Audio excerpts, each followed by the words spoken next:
Hello दोस्तों, राधे राधे, हर हर महादेव। मैं मीनाक्षी एक बार फिर से आपके सामने अपने अगले वीडियो के साथ उपस्थित हुई हूँ। तो चलिए जान लेते हैं कि आज इस सेशन में हम किस बारे में बात करने वाले हैं। जैसा कि अपने पिछले वीडियो में हमने लाइफ स्पैन के अगले चरण जो कि है चाइल्डहुड एज, उसके बारे में शुरुआत की। तो चाइल्डहुड पीरियड में हमने देखा कि it's subdivided into two major divisions, early childhood period and late childhood period. तो हम अभी जो भी सेशंस करेंगे, जानकारियाँ लेंगे, वो मेनली पहले अर्ली चाइल्डहुड पीरियड के बारे में होंगी। तो आज के इस सेशन में भी हम अर्ली चाइल्डहुड पीरियड के बारे में ही बात करने वाले हैं। अर्ली चाइल्डहुड पीरियड, जैसा कि हम जानते हैं कि जब बच्चा 2 साल से अपने 6 साल तक का पीरियड को में जीता है या फिर वहाँ उसमें बहुत सारे डेवलपमेंट करता है, एडजस्टमेंट करता है, उस पीरियड को हम अर्ली चाइल्डहुड पीरियड के नाम से जानते हैं। तो चलिए आज इस सेशन में हम अर्ली चाइल्डहुड पीरियड के कुछ कैरेक्टरिस्टिक्स के बारे में जानें कि इसके क्या कैरेक्टरिस्टिक्स हैं। Characteristics of early childhood are reflected in the names of the parents, educators and psychologists commonly applied to this period. ये जो कैरेक्टरिस्टिक अर्ली चाइल्डहुड पीरियड का है वो पेरेंट्स, एजुकेटर्स और साइकोलॉजिस्ट के द्वारा दिए गए नामों के आधार पे इस अर्ली चाइल्डहुड पीरियड के कैरेक्टरिस्टिक्स को बताया गया है। तो चलिए एक एक करके हम इस बारे में जानते हैं। तो जैसे अगर नेम्स यूज्ड बाय पेरेंट्स, अगर हम सबसे पहले कैरेक्टरिस्टिक्स में देखें तो वो नाम जो पेरेंट्स के द्वारा दिया गया है इस एज को, किस तरीके से पेरेंट्स देखते हैं। Most parents consider early childhood a problem age or a troublesome age. ज़्यादातर पेरेंट जो हैं इस एज को एक प्रॉब्लम एज या ट्रबलसम एज के रूप में देखते हैं। While babyhood presents problems for parents, most of these center around the baby's physical care. With the dawn of childhood, behavior problems become more frequent and more troublesome than the physical care problems of babyhood. जैसा कि babyhood में parents जो हैं कुछ problems बच्चे के साथ पाते थे, बट वो अराउंड फिजिकल केयर के अराउंड ही होती थी। ज़्यादातर फिजिकल केयर को लेके वो प्रॉब्लम दिखती थी पेरेंट्स को। बट जैसे ही बच्चा towards childhood, early childhood period में एंटर किया, तो ये जो प्रॉब्लम है वो ड्रॉन सिर्फ फिजिकल केयर के वजह से ही प्रॉब्लम या ट्रबलसम नहीं बनी। इंस्पाइट इसमें बहुत सारे बिहेवियरल प्रॉब्लम्स भी डेवलप हो गए, जिस वजह से पेरेंट्स को ये एक ट्रबलसम एज लगने लगी।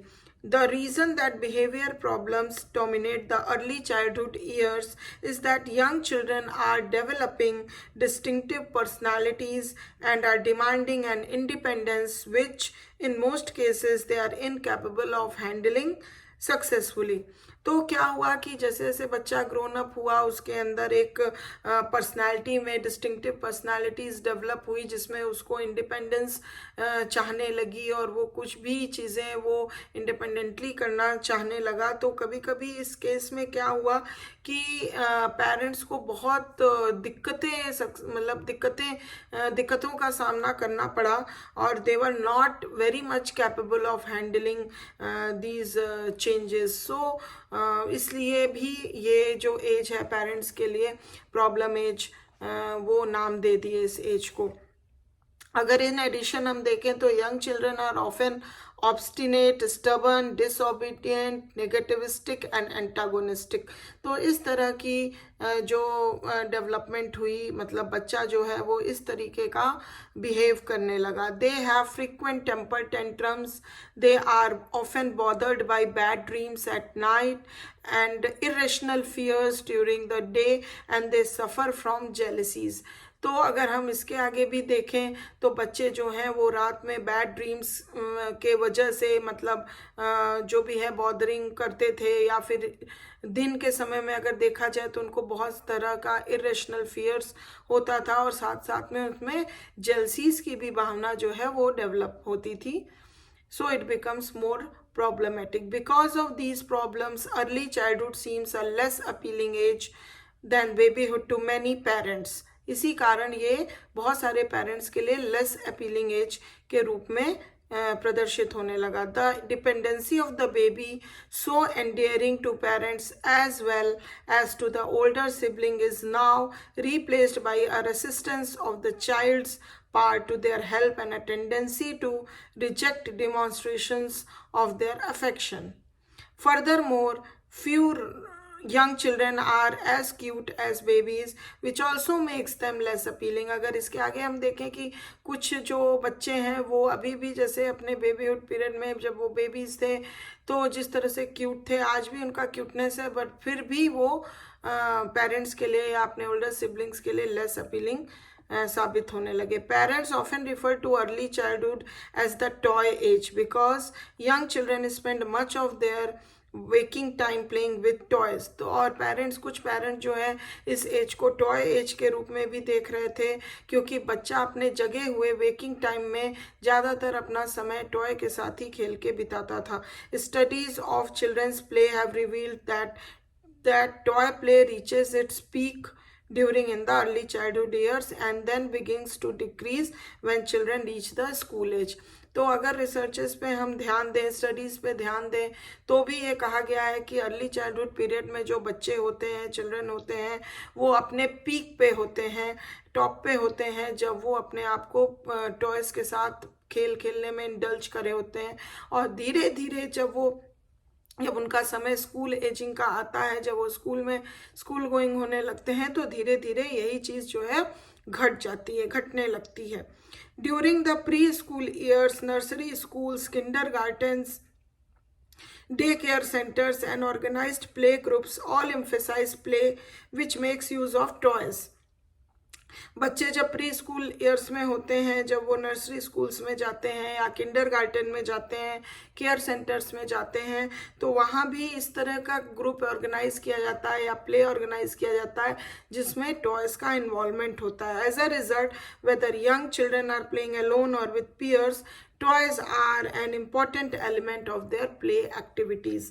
तो देखा गया है कि अगर बच्चे चाहे अलोन खेल रहे हैं या ग्रुप में खेल रहे हैं, पीयर्स के साथ खेल रहे हैं, कोई भी तरीका हो, बट टॉय को एक बहुत ही इम्पॉर्टेंट एलिमेंट रखा गया है उनके प्ले एक्टिविटीज़ में, कि through toys all play activities are organised for early childhood babies, early childhood period. Now next comes names used by educators. अगर हम कैरेक्टरिस्टिक देखें तो जो कुछ नाम एजुकेटर्स के द्वारा भी दिए गए हैं इस एज को.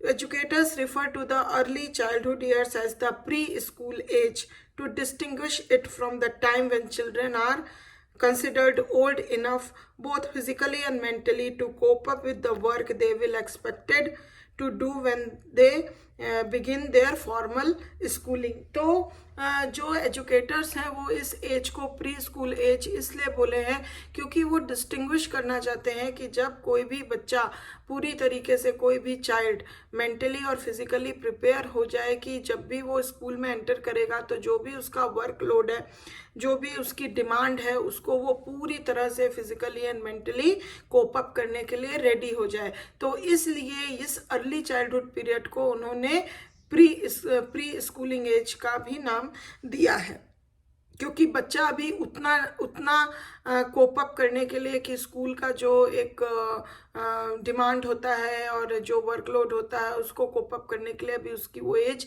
नहीं आई है. तो इसलिए प्री स्कूल एज इसको बोला गया है, अर्ली चाइल्डहुड को.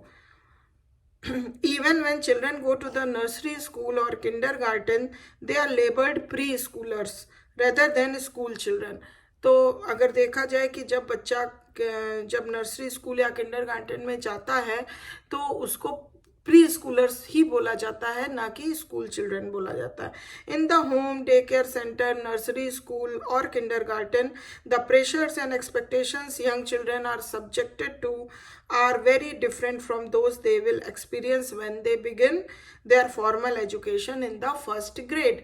तो हम ये भी देख सकते हैं कि जब बच्चा नर्सरी स्कूल या किंडरगार्टन या केयर सेंटर्स में जाता है तो उसके साथ बहुत ही अलग तरीके का उसके ऊपर प्रेशर या एक्सपेक्टेशंस होते हैं, मतलब इतना ज़्यादा नहीं होते हैं कि बच्चा उससे कोप अप ना कर पाए, जितना कि उन बच्चों के ऊपर प्रेशर और एक्सपेक्टेशंस होता है जो स्कूल गोइंग हो जाता है, जब वो अपने फर्स्ट ग्रेड में एंटर करता है, स्कूल जाने लगता है। The early childhood years either in the home or in the preschool are a time of preparation. तो इसीलिए इस अर्ली चाइल्डहुड पीरियड को एक प्रिपरेशन के रूप में भी देखा गया है कि इस प्री स्कूल टाइम में बच्चे जो हैं अपने स्कूल के लिए जो आगे जो फॉर्मल एजुकेशन वो लेने जाएंगे, फॉर्मल स्कूलिंग में जब आएंगे, फर्स्ट ग्रेड में जाएंगे, उसके लिए इसको एक टाइम ऑफ प्रिपरेशन का समय बताया गया है। Now next comes names used by psychologist. Psychologist के द्वारा जो इस पीरियड को नाम दिए गए हैं वो जान लेते हैं। Psychologist use a number of different names to describe the outstanding characteristics of the psychological development of children during the early years of childhood। तो साइकोलॉजिस्ट ने इस पीरियड को बहुत तरह से नाम दिया हुआ है, क्योंकि उनके हिसाब से ये साइकोलॉजिकली जो डेवलपमेंट अर्ली चाइल्डहुड पीरियड में होता है ये आउटस्टैंडिंग है, और इस वजह से उसको अलग अलग तरीके से कई तरह से उन्होंने इस पीरियड को नाम दिया है। One of the most commonly applied names is the pre gang as.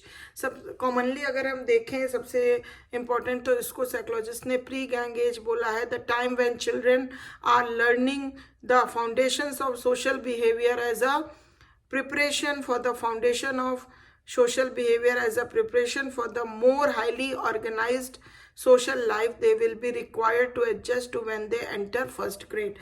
तो जैसा कि ये इसको प्री गैंग एज को इसलिए बोला गया है कि ये एक प्रिपरेशन टाइम बताया गया है जब बच्चा बहुत ज़्यादा सोशली वो सोशल बिहेवियर उसके अंदर डेवलप हो, और वो उसका एक फाउंडेशन लेवल उसके अंदर डेवलप हो जाए, जिससे कि वो जब भी अपने फर्स्ट ग्रेड में एंटर करे और स्कूल जाए तो ही और she can be really adjusted with the that school atmosphere very well, because the major development that occurs during early childhood centers around gaining control over the environment। Many psychologists refer to early childhood as the exploratory age।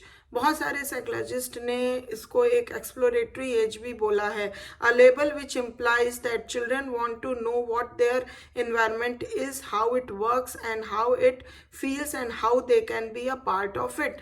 जिससे कि बच्चा अपने environment के बारे में बहुत तरह की जानकारी एक्सप्लोर कर सके कि वो मतलब जो उसका एनवायरनमेंट है क्या है, कैसा है, या कैसा उस एनवायरनमेंट में वो फील कर रहा है, एंड और कैसे वो उस एनवायरनमेंट का एक हिस्सा है।